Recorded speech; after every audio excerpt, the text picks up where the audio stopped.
Hey, I really hope you enjoyed my cover of Eternally Yours by Motionless and Wyatt. This is my third Motionless and Wyatt cover. If you want to see either of my others, I did 570 by Motionless and Wyatt, and I also did Reincarnate by Motionless and Wyatt. So if you want to check those out, there are links in the description of this video to both those guys. I have a lesson video on 570. I do not have a lesson video on Reincarnate. So if you want to learn, check those out. They're there for you. Have a look. So let's get on with this lesson video. All right, the things you need to know. So the tempo for this song is 190 beats per minute. The time signature for this track is 4/4. There are no tempo, no time signature changes throughout the entire track. Really straightforward. The structure for this song follows a very simple pop structure. There are several sections that are going to repeat themselves with just slight variations. I am going to go through every section in chronological order, even if it repeats earlier in the song, just because I want you to be able to watch this video all the way through, follow it along all the way through, and have the entire track learned. All that being said, let's start off with the intro. So for the intro of this song, as well as a few other sections throughout the song, I didn't play it precisely note for note to the recording. I swapped it up a little bit. So for the intro, as far as what I changed in this section from the actual recording, I doubled the amount of hits on the primary cymbal that I'm playing throughout, which for me is just my crash ride. The reason why I did this just made it a little bit more drivey. If you want to play it exactly like in the recording, you can just listen through the recording and you'll hear that it is half as many hits for the actual recording of the song. All right, let's get on to the demonstration. I'm going to first perform the intro for you at 190 beats per minute, and then I'm going to slow it down to 145 beats per minute. Here's the intro, perform for you now.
Okay, sweet. So coming out of the intro, we are going to go into verse 1.1. Verse 1.1 is going to have unison strokes on the snare and hi-hat. The time feel, because of the snare placement, is technically double time. The only tough part about this section for you might be the fill that takes you out of the section into verse 1.2. The reason why this could be a little challenging is just because the speed of it and the fact that it is groups of 6. It's not groups of 4 or 8. So the first note is going to be on a crash cymbal, and then 1, 2, 3, 4, 5 on the snare. That's going to repeat 3 times. Then you're going to play groups of 6 moving through the rack tom, then 2 notes on the snare drum, and then finishing off on the floor tom to bring you out of the section. Here is verse 1.1 performed for you now.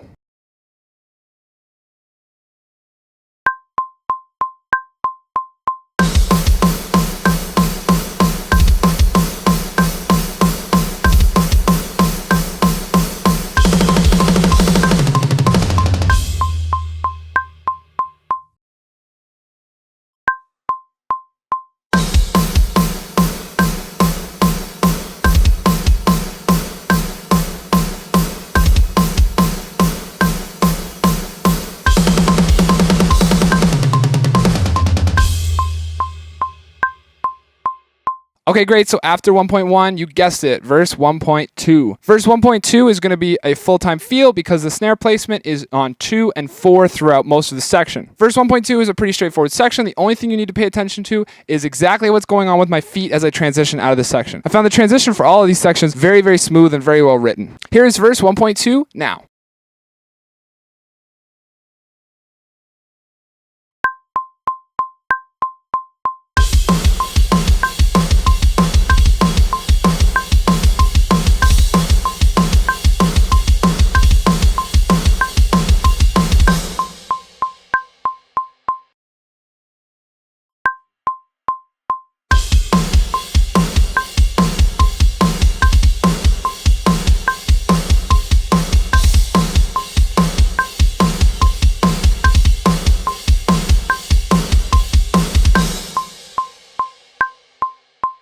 So coming out of verse 1.2, this song does have pre-choruses. We're going to go into pre-chorus 1. Pre-chorus 1, we are once again going to be playing a unison stroke with the snare and hi-hat. This time around, there's going to be alternating between snare and kick the entire time instead of just at certain accented points. Because of this, it really just kind of feels like a build-up to a final fill that transitions you into the chorus, which to me makes total sense considering the fact that this is a pre-chorus. The fill at the end of pre-chorus 1 that transitions you into chorus 1, I did add to the song. It's technically there if you listen to the recording on its own. However, it's being played as sort of like a percussive sample set. It's not actually on acoustic drums. I just played a version of it on the acoustic drums to make it a little bit more interesting for the cover. Here is pre-chorus 1 now.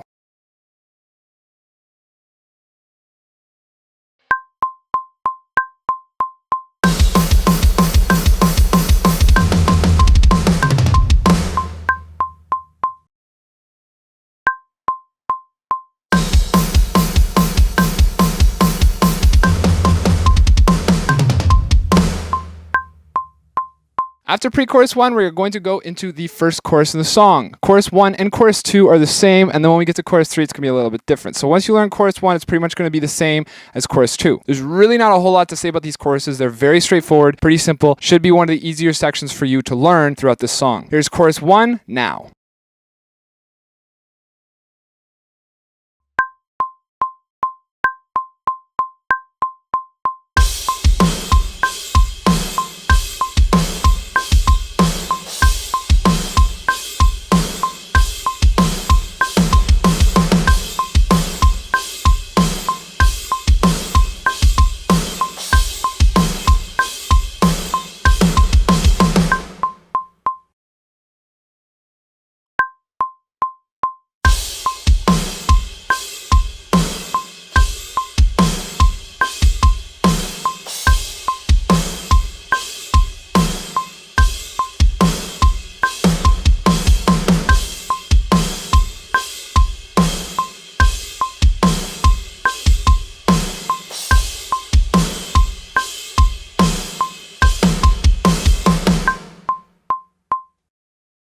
Great, so coming out of chorus 1, we are going to go into post-chorus 1. This post-chorus is the intro of the song. The only difference is we are going to play it for half as many phrases. Instead of a 16-bar section, it's only going to be an 8-bar section, so we're just cutting it directly in half. Here is post-chorus 1 now.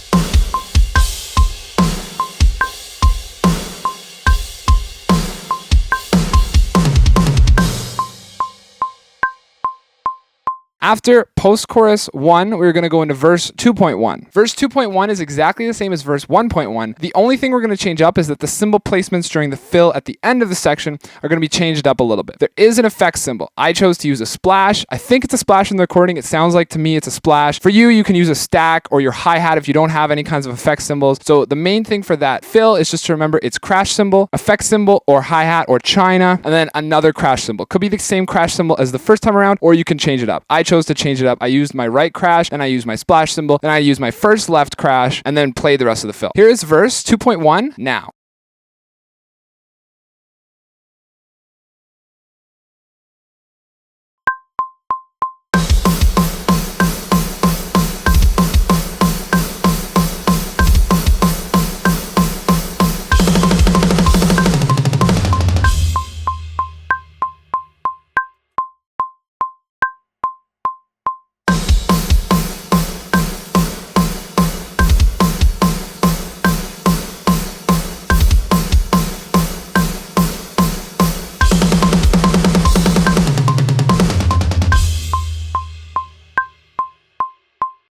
After verse 2.1, we are going to go into, you guessed it, verse 2.2. Verse 2.2 is exactly the same as verse 1.2. So you've already got it learned. I will be playing it again though, as I said at the beginning of this lesson. I will be playing all the sections in chronological order, despite the fact that some of them do repeat, simply because I want to keep this linear so that you can follow it all the way through and have the song learned. Here's verse 2.2, performed for you now.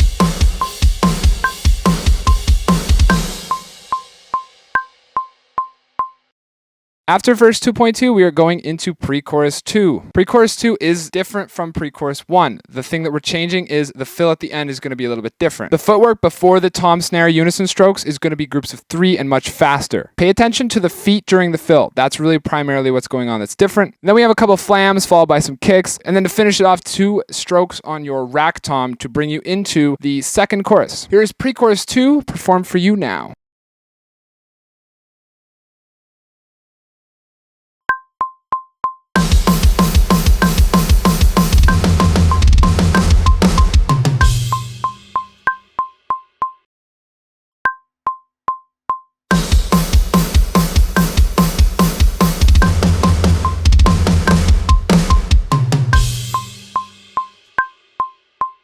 Okay, cool. So next section we're going into is chorus 2. Chorus 2 is almost exactly the same as chorus 1. The only difference is this is technically an extended chorus. The extended section of the chorus, the transition, I'll be playing is the next section we cover. So I'm not going to be playing it during the demonstration of chorus 2. However, that extension is responsible for the one main difference with chorus 2. The difference is the fill at the end of the section. It's going to be a bit of a triplet fill that takes you into that extension. Here is chorus 2 performed for you now.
After chorus 2, we're going to go into what I'm just going to call extension 1. This is the extension that we have added onto chorus 2. This type of structuring is actually very common. What's going on is we're just adding a little bit of a section to the end of it, and then the vocal line is going to repeat the tagline, and they're just using this as more of a transition to smoothly get you into the breakdown. This extension is very short at only 4 bars. Here it is performed for you now.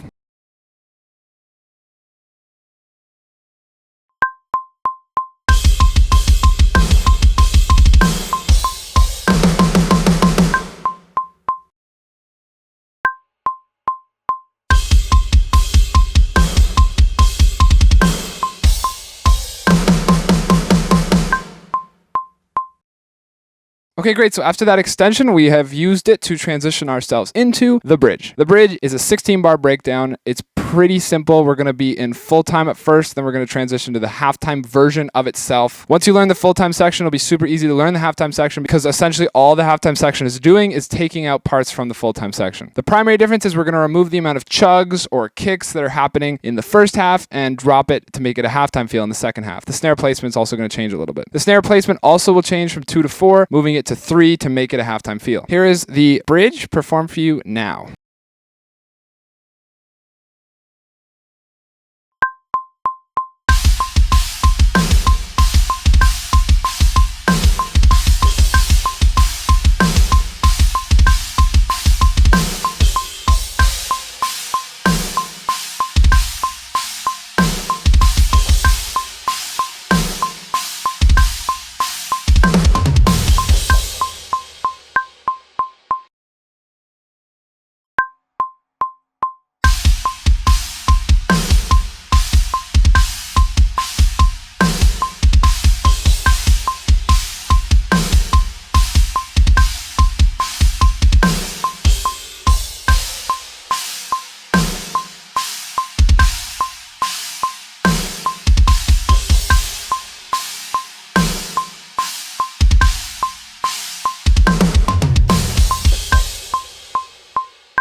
Awesome. So after the breakdown in the bridge, there's going to be an 8-bar dropout. Following the 8-bar dropout, we come to the third and final chorus. This chorus is a double chorus. The pattern for the chorus itself is changing. So pay attention to my footwork. The fill placement is a little all over the place. Pay attention to what's going on there. Definitely want to treat this section as its own part. Even though you've learned chorus 1 and 2, this section has enough differences to sort of start from scratch on learning it. Here's chorus 3, a double chorus performed for you now.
After chorus 3, we're going to go into the B-side chorus. B-side chorus is essentially the intro. There is some changes though. The B-side chorus is very, very similar to the intro. There are some changes though to pay attention to. The big thing I'm going to mention that pissed me off and always pisses me off when I'm learning a song is when I come to a part that's not symmetrical. Typically, that's just a symptom of this being improv'd in the studio and not actually written out and thought about. That being said though, you have to pay close attention to what's going on because the phrases aren't symmetrical to one another. Here's the B-side chorus now.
So after the B-side section, we're going to go into the final section of the song. Congratulations, we made it. So the final section is the outro. This outro is very similar to the extension off of chorus 2 with some changes. The big change you'll note right away is the section is double the length of the extension that I was referencing. Here's the outro, the final section of the song performed for you now.